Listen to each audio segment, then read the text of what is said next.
Go through a hamstring workout today. So this is really important for injury prevention and strengthening the lower body. It's always so common to be injured in the hamstring. So we're going to need a mat, a bench, I've got a table, I've got a loop band, some dumbbells that are moderate, mine are 6 kilos, and a foam roller, okay? So we're going to start out with a dynamic mobility routine to get some movement into our hips and our hamstring, okay? So when you're ready, so we're going to start here. We're going to start with a dynamic hamstring, left leg up, toes pointing to the ceiling, square hips, and then we're going to hinge from our hips and then pop back up. So it's nice and easy and gentle, back is flat, and we are making sure that we're listening to our body when we are warming up. It should be dynamic and active, but it should be careful. And it's much better to be dynamic and active rather than passive and holding. But you can, at the end of the workout, make it static, but dynamic is first and better in the warm-up. So I'm also engaging this glute as I keep my body straight-lined. So let's switch sides. Super simple. Toes are up to the ceiling, hips are square, and hinge. So one side will be much tighter than the other. So this side for me is a lot harder for me to be able to move as freely as the other side, because this is the side that often has been injured for me, and also I experience sciatica.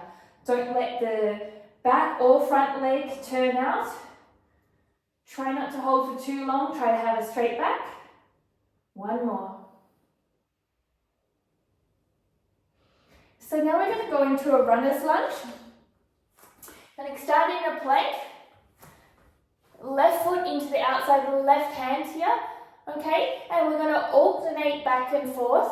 We're going to do it for around 60 seconds. So be comfortable. So we're not necessarily stretching our hamstrings. What we are actually going for is moving through full hip range of motion, because we need to make sure we have that available when we are doing the other exercises, because we need hip flexion and extension when we do this, okay? So nice and slow plank, and then you can also add that dip down, okay? And you get the hip flexor stretch or your quad and groin when you go a little bit deeper into this position. But you don't have to go this deep. Keep your scapulars strong and open. Don't sink them into between and down and sink. It's a bit like a mountain climber that we are doing. So what we need to understand is hamstrings don't often work, or our body doesn't work in isolation. Generally, everything works together. So that's why we need to warm up the hip girdle, because that is part of a good functioning hamstring. All right.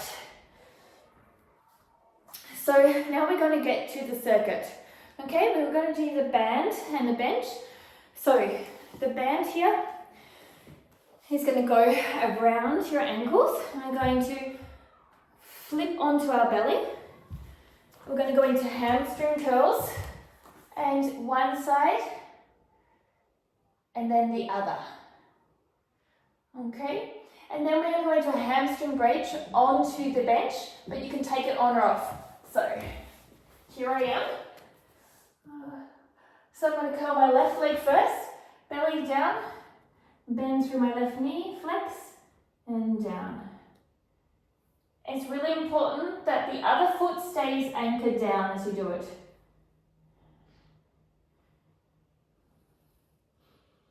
Drive through your heel, bend your knee as you do this, and slowly release. If you don't have a lot of range, depending on the resistance, just work through what you have. You can also change the band resistance as you progress. Last one. All right, so I'm going to now do again. I was going to say start with the left, but I did both together, so we're going to do both together again. And you can also, if you started with the left, then you now do the right, okay? So we're going to flex. So make sure that it's at your ankle, okay, because it provides more resistance, but it needs to stay below the knee, and it can move up if you need less resistance. Okay. Last one. Beautiful. All right, so take the band off if you need to, otherwise leave it on if it's not restricting. Put your feet on the bench, dig your heels down. The key here is to dig your heels through the bench and like all the way down to the ground to bridge up. You should feel a tiny bit of the glutes, but most of it comes from the hamstrings here, okay? So if you just stay there, you definitely feel more glutes, but if you give the intent of driving your heels down, you're going to feel more the hamstrings. In about 5 seconds, so we're not doing a lot of reps. You can go faster if you have the capability. Beautiful. I think this is a good workout. Okay, so on our belly. It's going to come a little, I'm going to do one leg at a time. Right foot down, left leg curls. So your hamstring are benders of the knee and extension of the hips. So we're going to do exercises that work on both. So right now we're working on knee flexion, and the hamstring bridge works on the flexion, the hip movement, sorry. So if you need to shimmy the band down or shake it off before we go to the other side, please do. And now the other side. You should be feeling a nice burn. If not, then you may want to have a little bit more resistance to the band, or you could do a bit more repetitions. Belly is flat, so try not to rotate. Try to keep that core engaged. Everything is always intentional as we move. One more. All right, so last one. Dig the heels into the bench. And coming up and down. Up and down. If it's too challenging here, don't put as much pressure through your heels. The more you dig your heels, the more aware and intentional we're going to be with the movement.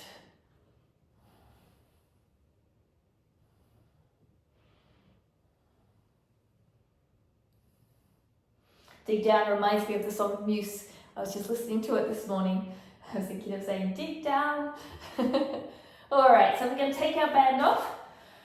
Grab some water if you need to, press pause. Hydration is important to having a healthy body as well, so, okay. So the next circuit's going to have a little bit more challenge. We're going to use the foam roller for this next one, okay? We're going to start on our back, okay? And we're going to bridge up on the foam roller. Extending all the way down. Mine is a little bit slippery in this mat I need to be on. So extending here and then rolling back up. Okay, so it's a little bit hard on this foam roller, and then the next one is going to be a single RDL. So I'll show you the RDL as we get into it. And my foam roller, I probably should take the plastic off. But don't be disheartened if you're struggling with the rolling as well, okay? So you're going to bridge up, straighten the legs, make it harder by keeping the legs up and the bottom up, or to make it less challenging, extend down, bottom down, bring the foam roller up. So we're working the control eccentric, which is the lengthening here, not the concentric, which is the shortening here.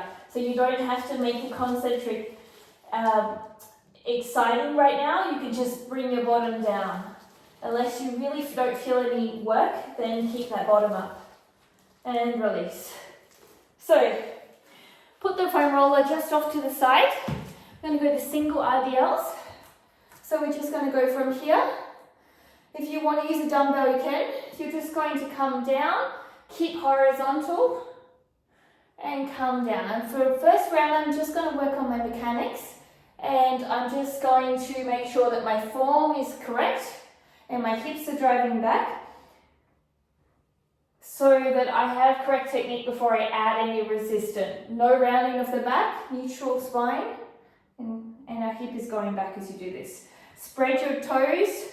You're going to feel your foot and calf. Everything is going to be working to stabilize you.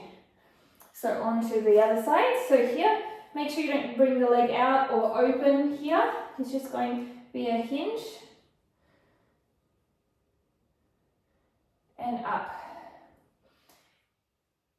So if you're noticing that you're struggling and you're going over like this and the balance is limiting, you can grab onto the foam roller and you can lean here and push up, or the wall and lean down. Whatever you need. A foam roller that's a bit taller would be helpful because I can hold on to it right here. Okay? So next round, back down, feet up on the foam roller, bridge up, rolling down and down.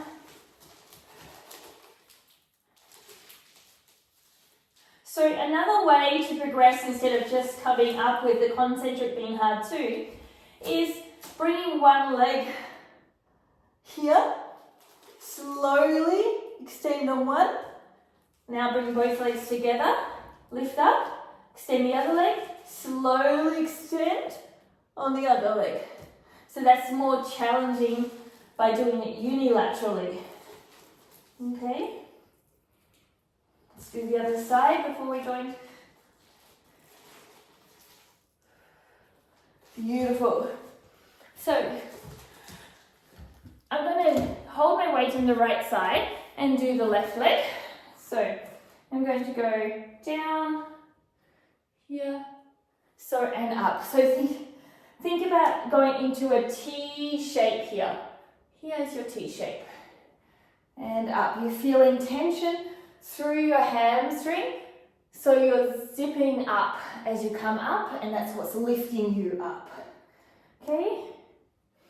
Keep the weight as close to you as you can, so you're not creating the long lever and strain.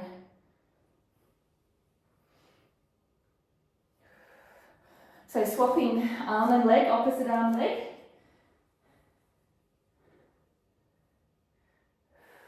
Active foot. You're going to have movement, and you can see that through me. This weight could make it easier because it gives you a counterbalance. So you're hinging here, weight down, core tight, and squeeze and drive up. One more.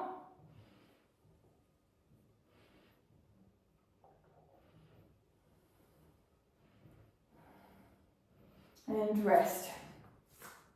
Okay, so we're going to go into the last round. So choose which level you want to do. Okay? So I'm going to go up, and I'm going to roll out, and then I'm going to bring up with 2, and then roll out. And my arms can be here to give me a little bit support and stability here, pushing in. Pull up, squeeze glute. That way I'm not extending through my back to get this. I'm working correctly into my hamstrings.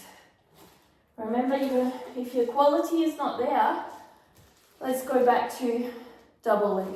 You're going to get much better if you have quality over quantity. Okay, so last round of RDLs. Start on the left, right hand with the weight.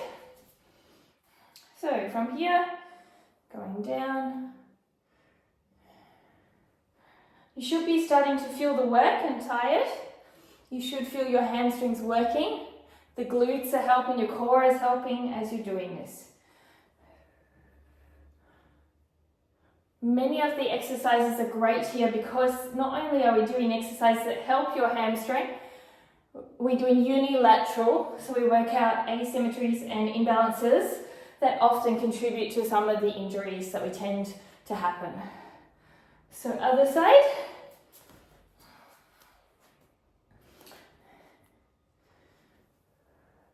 Remember, keep the weight close.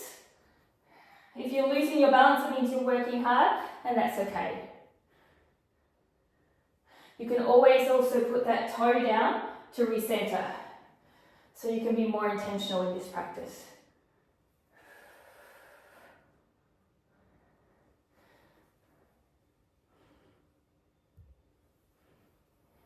Let's do one more. So we have one more circuit to go. We still have another lot of RDLs to do, but at least in this next round you will have the ability of having stability because you have both legs holding you up this time. If you're feeling like you need a break, press pause, grab some water, whatever you need to make sure that you are focused and intentional as you do these movements, okay? So we're going to work on a little bit more weight and resistance with the hamstrings. So we're going to grab two dumbbells, shall I say? Okay, so we're still going to be on one side, but both legs are on the ground here. So it's like a static RDL, and you're going to come down with a little more stability with two legs down, but staggered. Okay, so from here, then we're going to go into a reverse plank. Isometric contraction looks like this, and hold, okay?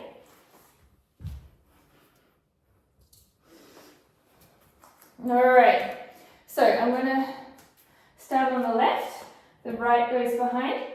I'm going to have that hinge, push the bottom back. Mechanics are very similar. Hips have to move back, and I'm aiming for the hamstring stretch. When I'm feeling that, use that tension to drive up.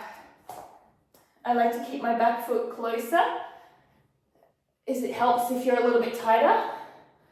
If you go further back, it has a need for more range of motion. So do what feels right for you to have the best leverage. All right, so switching.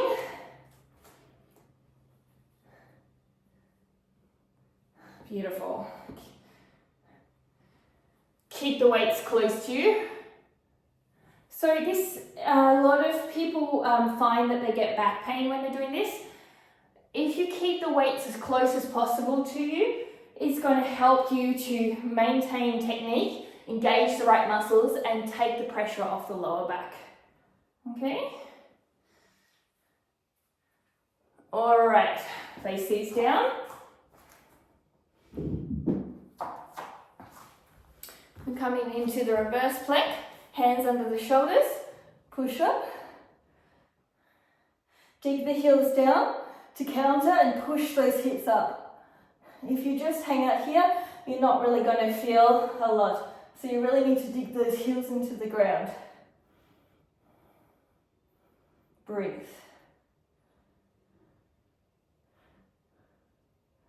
Keep holding, using the core with the hamstrings to hold ourselves up. Okay, there's other variations that we can do as well. And rest. Woo! I can feel that. All right. So shake it out. Let's do it. Let's grab the dumbbells. Okay. Left leg is forward, right leg is back. Hinging, hips go back. So you can still bias one leg at a time here, but you have that kickstand like a bike. And you can add a little bit extra weight than the one when we had one leg, so it's a little bit more stable. So great in between single leg and double leg. Ooh, one more. Rest. If you need to put the weights down in between to give your hands a rest, please do.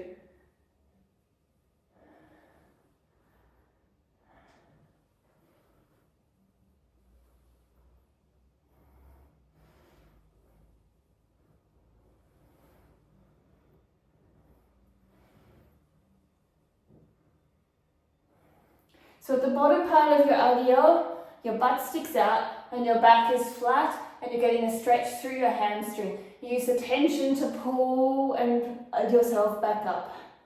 Okay, round 2.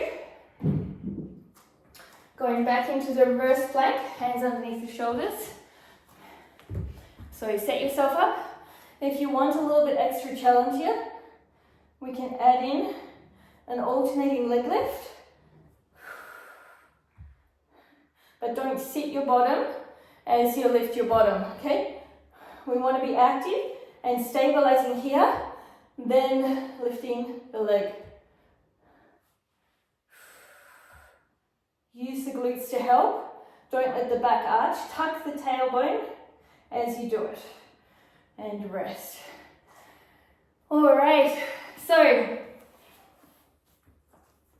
this is the exercises that you need to help strengthen those hamstrings, build a bit of mobility into those hamstrings, and build a little bit more equality in the way in which you're using muscles surrounding the hamstrings to support you to keep your hamstrings healthy and vibrant, and also limit the tension that is being loaded onto that specific area that is causing you hamstring issues. But also having strong hamstrings means that you can also have strong movements in flexibility. And when you have strong movements in flexibility, the brain tends to be a lot more comfortable with the movements at end range and the movements in flexibility, because the ability to know that your body is capable of the movement is in the mind. So rather than going into a hesitation mode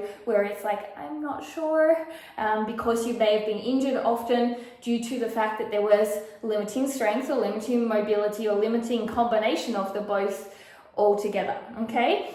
So if this workout felt easy, then I want you to increase the weight next time. What you can do is make sure that you warm up without weights. If say we do the RDLs the first time through, but then add a little bit heavier weight to it, or a little bit heavier resistant band. If you didn't try the advanced modifications, then also that's an option to start to maybe 1 rep of those advanced modifications bring into the movements so they become a little bit more sound as well. So I hope you enjoyed this. Don't forget, you've got the myofascial release, you've got the flexibility and the strength work, all encompassing to help you to have happy, healthy hamstrings as you move through this sequence. If you have any questions, please comment below. If you do this a few times a week, this will really help your growth. Remember, it's a 4 to 6 week process. And then take that time to build on it, okay? And there's also other exercises you can do, but start with the regularity of it and it will make huge dividends in your happy, healthy hamstrings. Namaste.